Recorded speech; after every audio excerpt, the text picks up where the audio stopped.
بسم الله الرحمن الرحيم. الحمد لله رب العالمين الرحمن الرحيم مالك يوم الدين. إياك نعبد وإياك نستعين. اهدنا الصراط المستقيم صراط الذين أنعمت عليهم غير المغضوب عليهم ولا الضالين.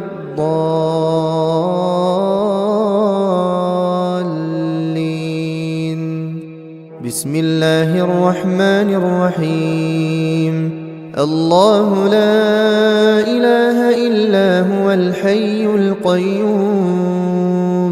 لا تأخذه سنة ولا نوم له ما في السماوات وما في الأرض من ذا الذي يشفع عنده إلا بإذنه يعلم ما بين أيديهم وما خلفهم ولا يحيطون بشيء من علمه إلا بما شاء وسع كرسيه السماوات والأرض ولا يئوده حفظهما وهو العلي العظيم. بسم الله الرحمن الرحيم. قل هو الله أحد الله الصمد لم يلد ولم يولد ولم يكن له كفوا أحد. بسم الله الرحمن الرحيم. قل أعوذ برب الفلق من شر ما خلق ومن شر غاسق إذا وقب ومن شر النفاثات في العقد ومن شر حاسد إذا حسد. بسم الله الرحمن الرحيم. قل أعوذ برب الناس ملك الناس إله الناس من شر الوسواس الخناس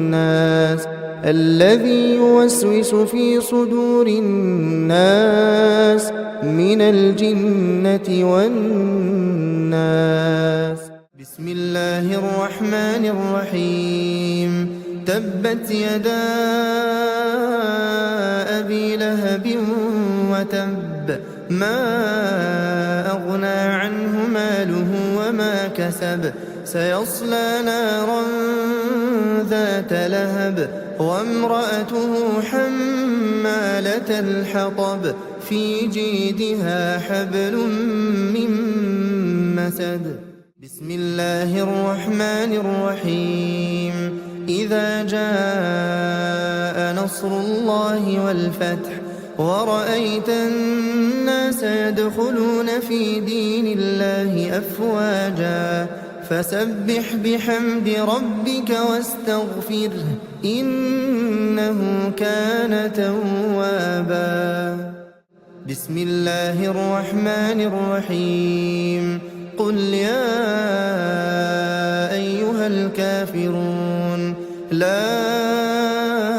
أعبد ما تعبدون ولا أنتم عابدون ما أعبد ولا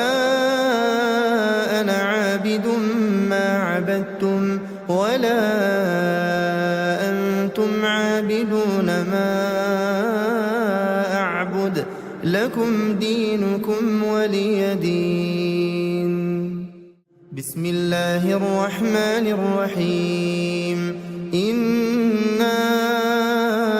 أعطيناك الكوثر فصل لربك وانحر إن شانئك هو الأبتر. بسم الله الرحمن الرحيم. أرأيت الذي يكذب بالدين فذلك الذي يدع اليتيم ولا يحض على طعام المسكين فويل للمصلين الذين هم عن صلاتهم ساهون الذين هم يراءون ويمنعون الماعون. بسم الله الرحمن الرحيم لإيلاف قريش إيلافهم رحلة الشتاء والصيف فليعبدوا رب هذا البيت الذي أطعمهم من جوع وآمنهم من خوف. بسم الله الرحمن الرحيم ألم تر كيف فعل ربك بأصحاب الفيل ألم يجعل كيدهم في تضليل وأرسل عليهم طيرا أبابيل ترميهم بحجارة من سجيل فجعلهم كعصف مأكول. بسم الله الرحمن الرحيم ويل لكل همزة لمزة الذي جمع مالا وعدده يحسب أن ماله أخلده كلا لينبذن في الحطمة وما أدراك ما الحطمة نار الله الموقدة التي تطلع على الأفئدة إنها عليهم مؤصدة في عمد ممددة. بسم الله الرحمن الرحيم والعصر إن الإنسان لفي خسر إلا الذين آمنوا وعملوا الصالحات وتواصوا بالحق وتواصوا بالصبر. بسم الله الرحمن الرحيم ألهاكم التكاثر حتى زرتم المقابر كلا سوف تعلمون ثم كلا سوف تعلمون كلا لو تعلمون علم اليقين لترون الجحيم ثم لترونها عين اليقين ثم لتسألن يومئذ عن النعيم. بسم الله الرحمن الرحيم القارعة ما القارعة وما أدراك ما القارعة يوم يكون الناس كالفراش المبثوث وتكون الجبال كالعهن المنفوش فأما من ثقلت موازينه فهو في عيشة راضية وأما من خفت موازينه فأمه هاوية وما أدراك ما هي نار حامية. بسم الله الرحمن الرحيم والعاديات ضبحا فالموريات قدحا فالمغيرات صبحا فأثرن به نقعا فوسطن به جمعا إن الإنسان لربه لكنود وإنه على ذلك لشهيد وإنه لحب الخير لشديد أفلا يعلم إذا بعثر ما في القبور وحصل ما في الصدور إن ربهم بهم يومئذ لخبير. بسم الله الرحمن الرحيم إذا زلزلت الأرض زلزالها وأخرجت الأرض أثقالها وقال الإنسان ما لها يومئذ تحدث أخبارها بأن ربك أوحى لها يومئذ يصدر الناس أشتاتا ليروا أعمالهم فمن يعمل مثقال ذرة خيرا يره ومن يعمل مثقال ذرة شرا يره. بسم الله الرحمن الرحيم. ياسين والقرآن الحكيم إنك لمن المرسلين على صراط مستقيم. تنزيل العزيز الرحيم لتنذر قوما ما أنذر آباؤهم فهم غافلون. لقد حق القول على أكثرهم فهم لا يؤمنون. إنا جعلنا في أعناقهم أغلالا فهي إلى الأذقان فهم مقمحون. وجعلنا من بين أيديهم سدا ومن خلفهم سدا فأغشيناهم فهم لا يبصرون. وسواء عليهم أأنذرتهم أم لم تنذرهم لا يؤمنون. إنما تنذر من اتبع الذكر وخشي الرحمن بالغيب فبشره بمغفرة وأجر كريم. إنا نحن نحيي الموتى ونكتب ما قدموا وآثارهم وكل شيء أحصيناه في إمام مبين. واضرب لهم مثلا أصحاب القرية إذ جاءها المرسلون إذ أرسلنا إليهم اثنين فكذبوهما فعززنا بثالث فقالوا إنا إليكم مرسلون. قالوا ما أنتم إلا بشر مثلنا وما أنزل الرحمن من شيء إن أنتم إلا تكذبون. قالوا ربنا يعلم إنا إليكم لمرسلون وما علينا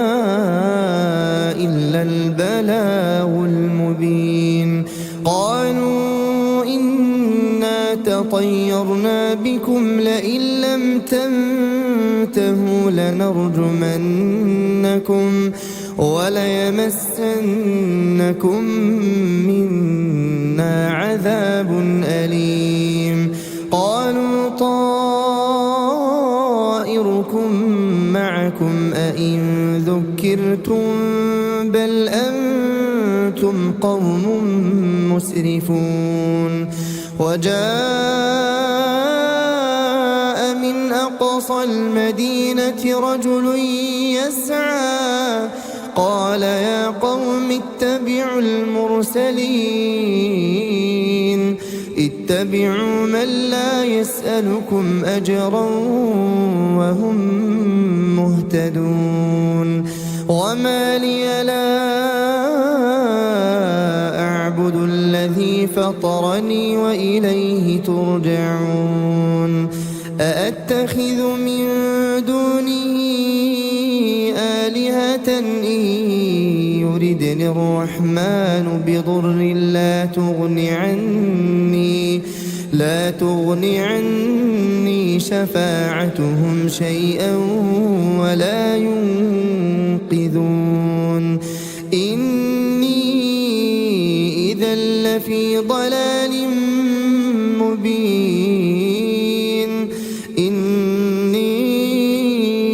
آمنت بربكم فاسمعون. قيل ادخل الجنة قال يا ليت قومي يعلمون بما غفر لي ربي وجعلني من المكرمين وما أنزلنا على قومه من بعده من جند من السماء وما كنا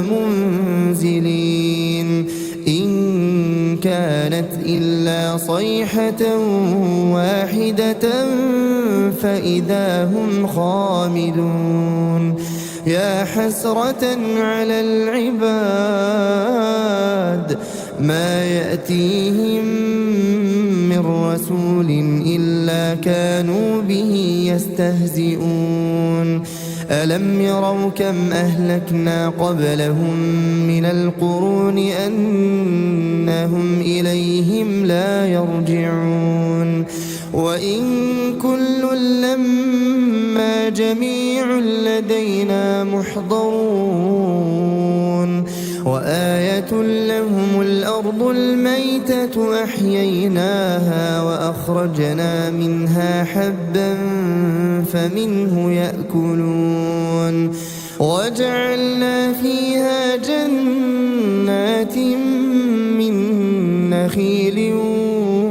وأعناب وفجرنا فيها من العيون ليأكلوا من ثمره وما عملته أيديهم أفلا يشكرون سبحان الذي خلق الأزواج كلها مما تنبت الأرض ومن أنفسهم ومما لا يعلمون وآية لهم الليل نسلخ منه النهار فإذا هم مظلمون والشمس تجري لمستقر لها ذلك تقدير العزيز العليم والقمر قدرناه منازل حتى عاد كالعرجون القديم لا الشمس ينبغي لها أن تدرك القمر ولا الليل سابق النهار وكل في فلك يسبحون وآية لهم أنا حملنا ذريتهم في الفلك المشحون وخلقنا لهم من مثله ما يركبون وإن نشأ نغرقهم فلا صريخ لهم ولا هم ينقذون إلا رحمة منا ومتاعا إلى حين وإذا قيل لهم اتقوا ما بين أيديكم وما خلفكم لعلكم ترحمون وما تأتيهم من آية من آيات ربهم إلا كانوا عنها معرضين وإذا قيل لهم أنفقوا مما رزقكم الله قال الذين كفروا للذين آمنوا أنطعم من لو يشاء الله أطعمه إن أنتم إلا في ضلال مبين ويقولون متى هذا الوعد إن كنتم صادقين ما ينظرون إلا صيحة واحدة تأخذهم وهم يخصمون فلا يستطيعون توصية ولا إلى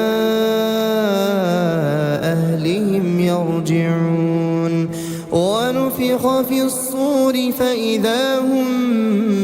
من الأجداث إلى ربهم ينسلون قالوا يا ويلنا من بعثنا من مرقدنا هذا ما وعد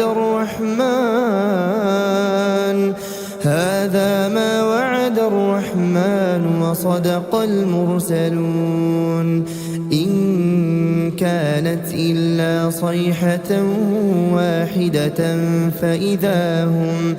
فإذا هم جميع لدينا محضرون فاليوم لا تظلم نفس شيئا ولا تجزون إلا ما كنتم تعملون إن أصحاب الجنة اليوم في شغل فاكهون هم وأزواجهم في ظلال على الأرائك متكئون لهم فيها فاكهة ولهم ما يدعون سلام قولا من رب رحيم وامتازوا اليوم أيها المجرمون ألم أعهد إليكم يا بني آدم ألا تعبدوا الشيطان إنه لكم عدو مبين وأن اعبدوني هذا صراط مستقيم ولقد أضل منكم جبلا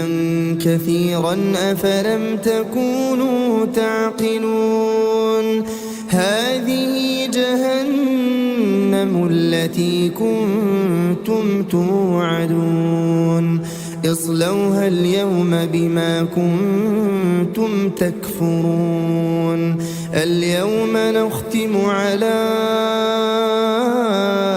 أفواههم وتكلمنا أيديهم وتشهد أرجلهم بما كانوا يكسبون ولو نشاء لطمسنا على أعينهم فاستبقوا الصراط فأنى يبصرون ولو نشاء لمسخناهم على مكانتهم فما استطاعوا مضيا ولا يرجعون ومن نعمره ننكسه في الخلق أفلا يعقلون وما علمناه الشعر وما ينبغي له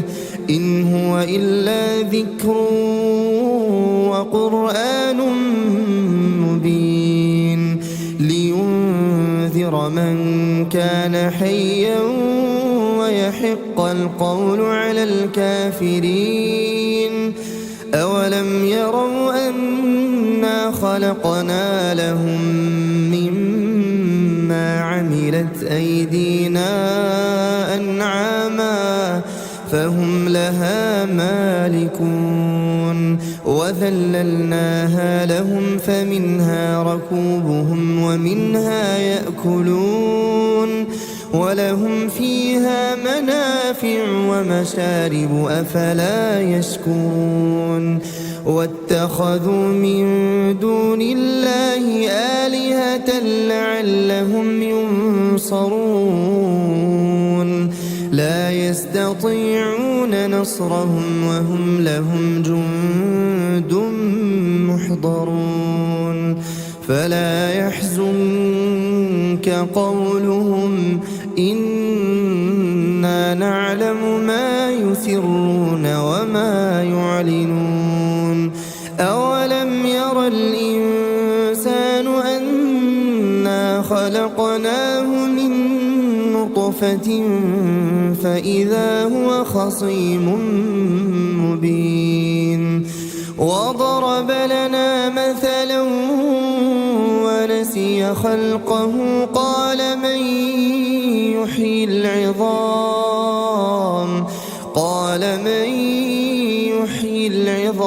وهي رميم قل يحييها الذي أنشأها أول مرة وهو بكل خلق عليم الذي جعل لكم من الشجر الأخضر نارا فإذا أنتم منه توقدون أوليس الذي خلق السماوات والأرض بقادر على أن يخلق مثلهم بلى وهو الخلاق العليم إنما أمره إذا أراد شيئا أن يقول له كن فيكون فسبحان الذي بيده ملكوت كل شيء وإليه ترجعون. بسم الله الرحمن الرحيم. الرحمن علم القرآن خلق الإنسان علمه البيان الشمس والقمر بحسبان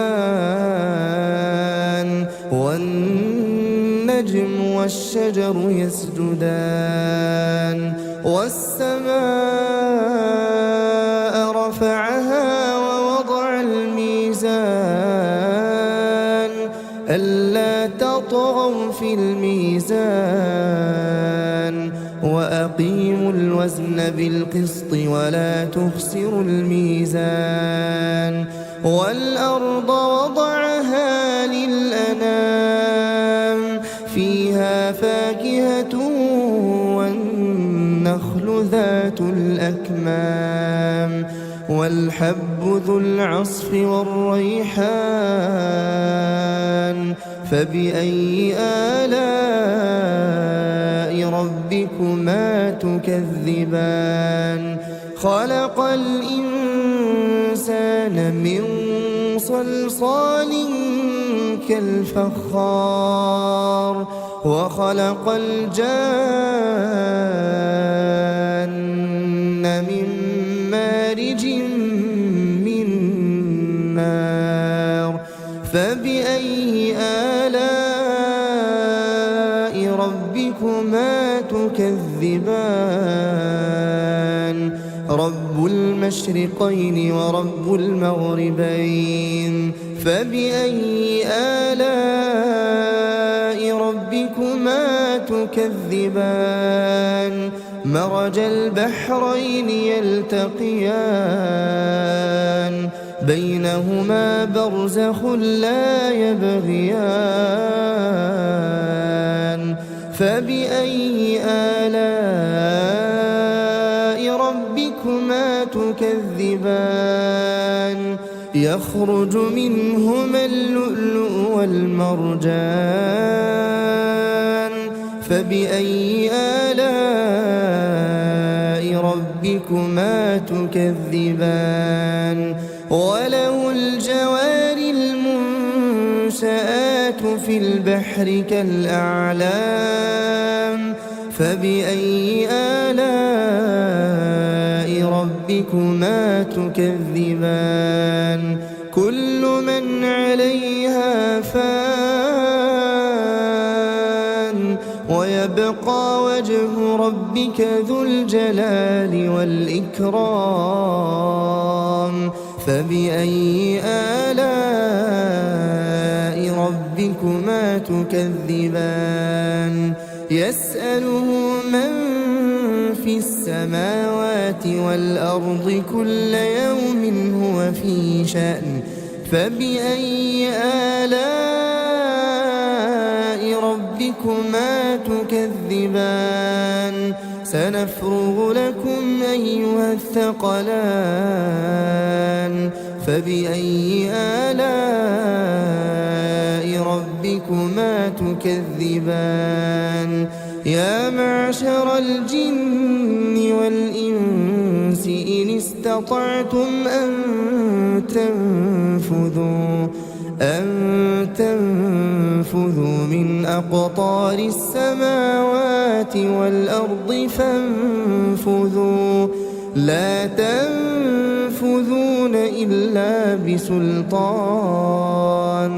فبأي آلاء ربكما تكذبان يرسل عليكما شواظ من نار ونحاس فلا تنتصران فبأي آلاء ربكما تكذبان فإذا انشقت السماء فكانت وردة كالدهان فبأي آلاء ربكما تكذبان فيومئذ لا يسأل عن ذنبه إنس ولا جان فبأي آلاء ربكما تكذبان يعرف المجرمون بسيماهم فيؤخذ بالنواصي والأقدام فبأي آلاء ربكما تكذبان هذه جهنم التي يكذب بها المجرمون يطوفون بينها وبين حميم آن فبأي آلاء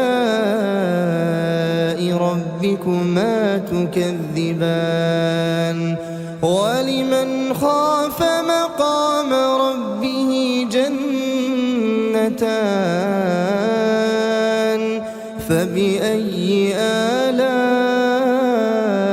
ربكما تكذبان ذواتا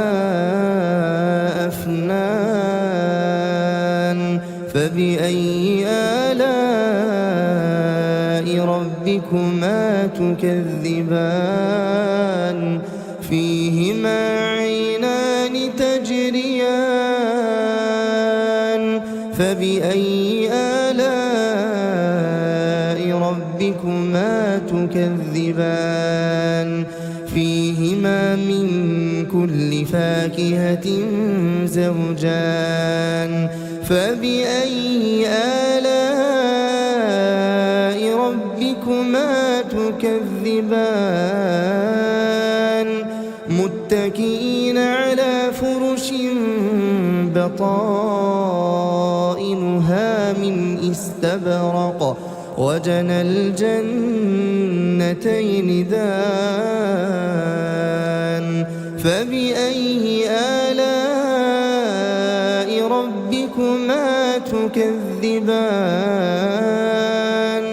فيهن قاصرات الطرف لم يطمثهن إنس قبلهم ولا جان فبأي آلاء ربكما تكذبان كأنهن الياقوت والمرجان فبأي آلاء ربكما تكذبان هل جزاء الإحسان إلا الإحسان فبأي آلاء ربكما تكذبان ومن دونهما جنتان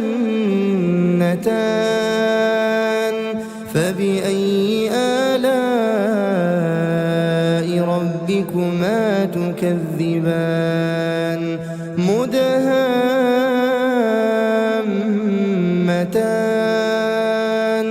فبأي آلاء ربكما تكذبان فيهما عينان نضاختان فبأي آلاء ربكما تكذبان فيهما فاكهة ونخل ورمان فبأي آلاء ربكما تكذبان فيهن خيرات حسان فبأي آلاء ربكما تكذبان حور مقصورات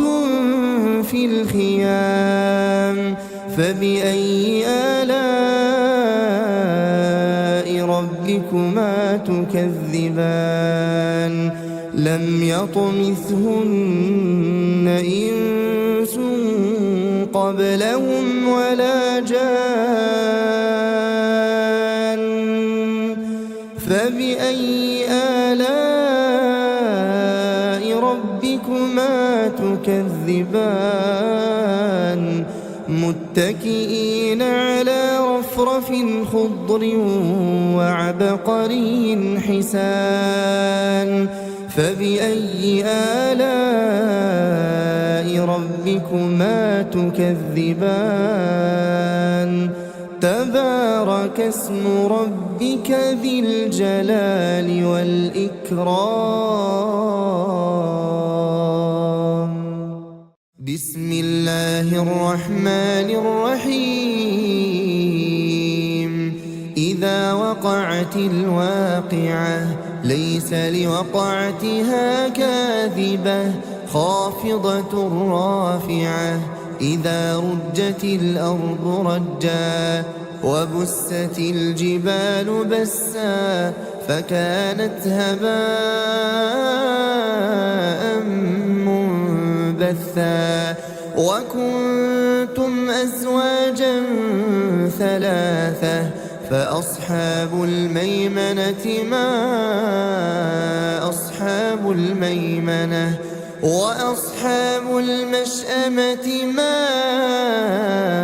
أصحاب المشأمة والسابقون السابقون أولئك المقربون في جنات النعيم ثلة من الأولين وقليل من الآخرين على سرر موضونة متكئين عليها متقابلين يطوف عليهم ولدان مخلدون بأكواب وأباريق وكأس من معين لا يصدعون عنها ولا ينزفون وفاكهة مما يتخيرون ولحم طير مما يشتهون وحور عين كأمثال اللؤلؤ المكنون جزاء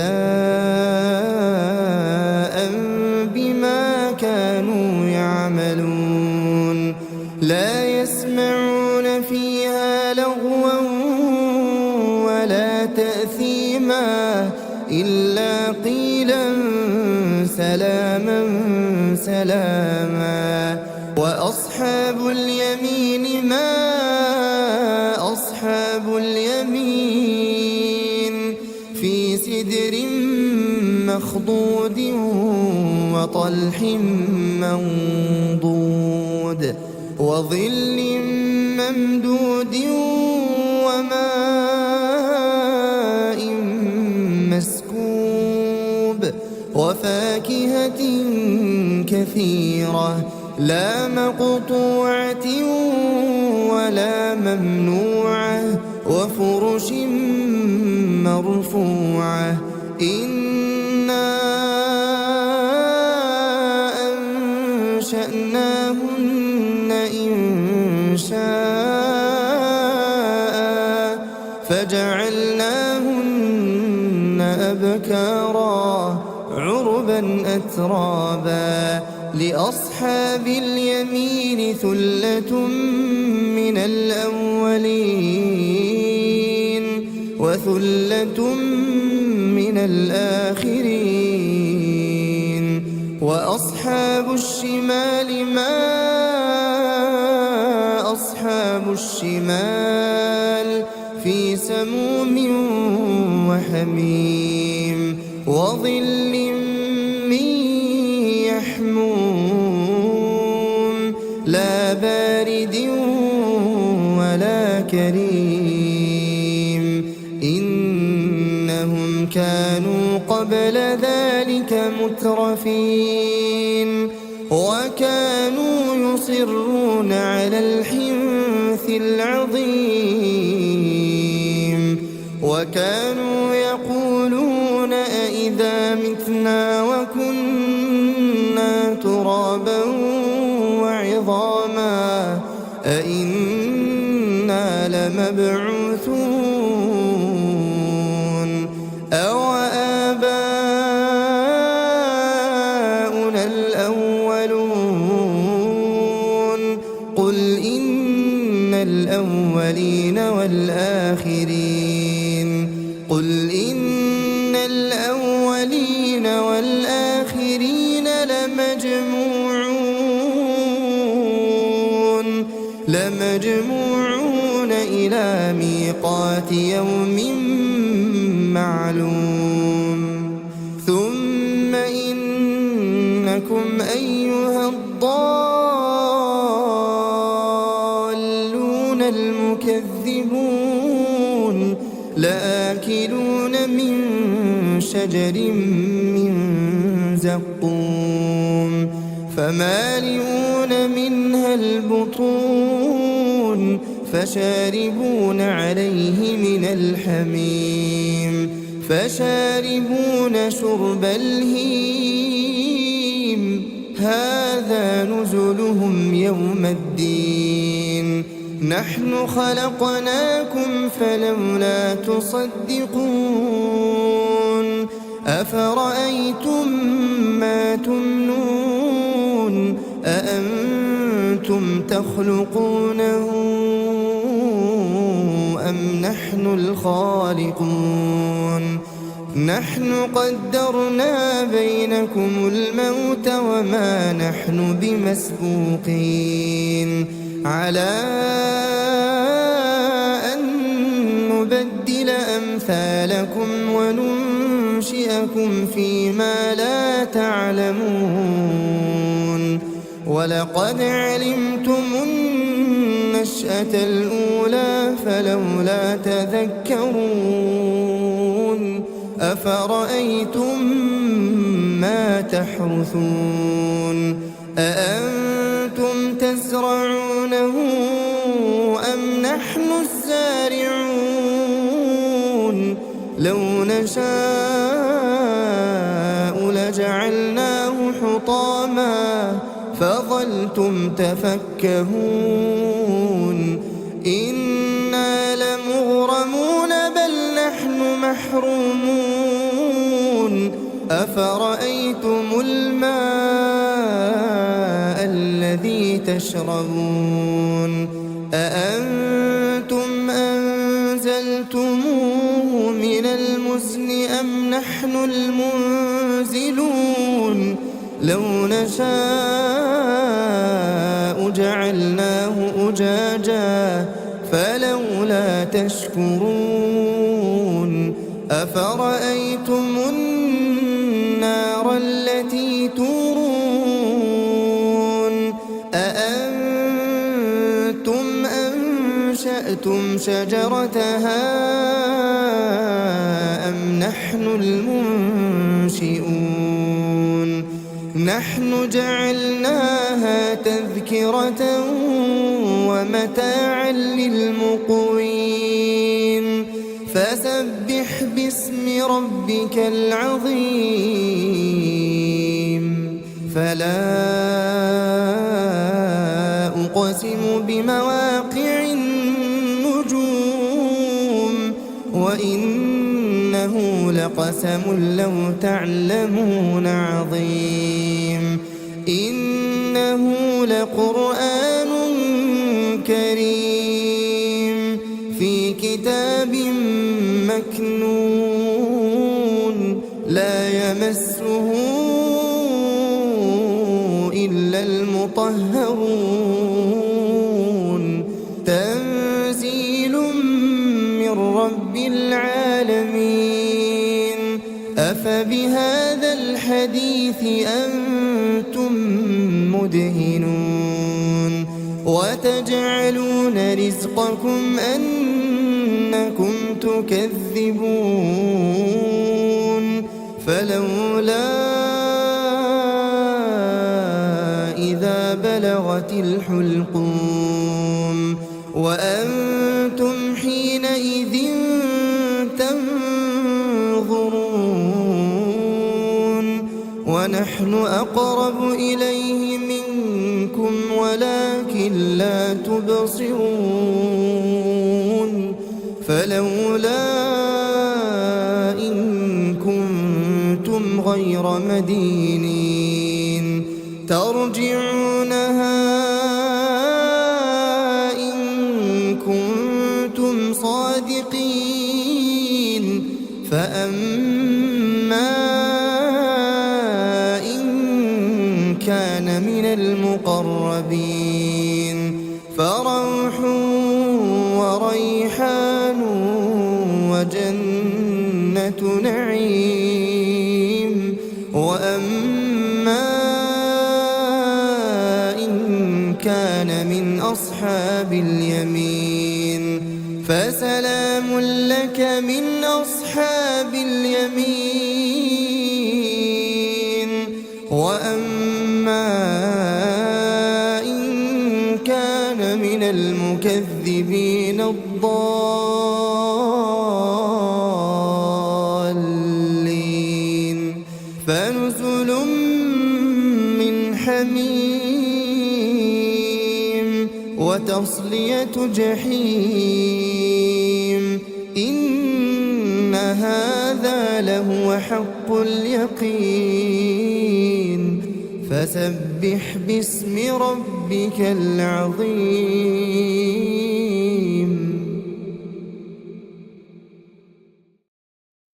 بسم الله الرحمن الرحيم تبارك الذي بيده الملك وهو على كل شيء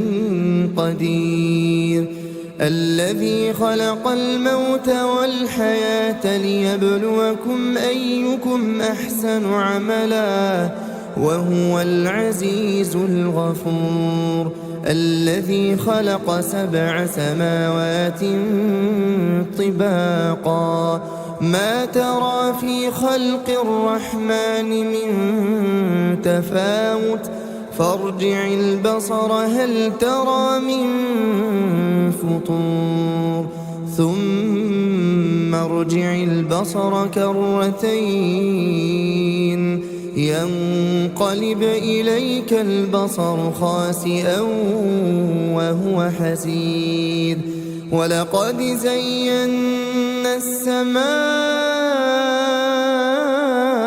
الدنيا بمصابيح وجعلناها رجوما للشياطين وأعتدنا لهم عذاب السعير وللذين كفروا بربهم عذاب جهنم وبئس المصير إذا ألقوا فيها سمعوا لها شهيقا وهي تفور تكاد تميز من الغيظ كلما ألقي فيها فوج سألهم خزنتها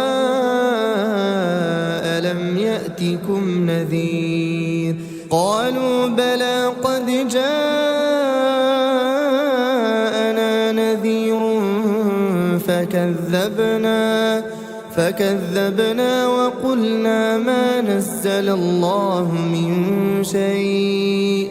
إن أنتم إلا في ضلال كبير وقالوا لو كنا نسمع أو نعقل ما كنا في أصحاب السعير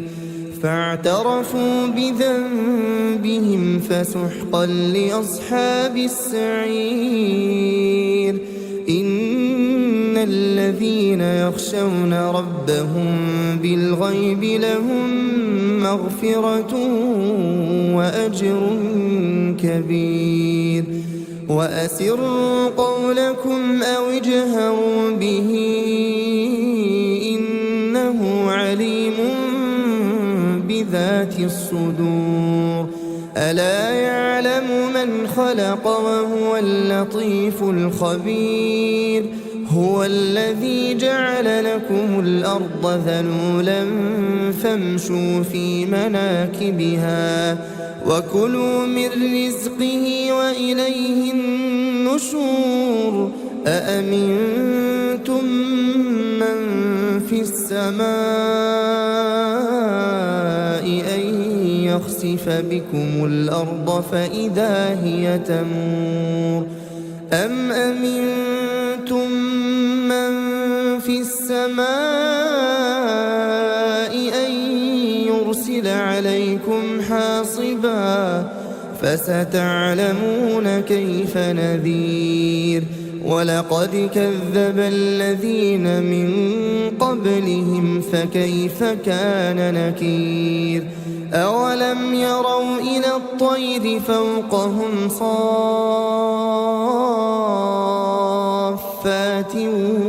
ويقبضن ما يمسكهن إلا الرحمن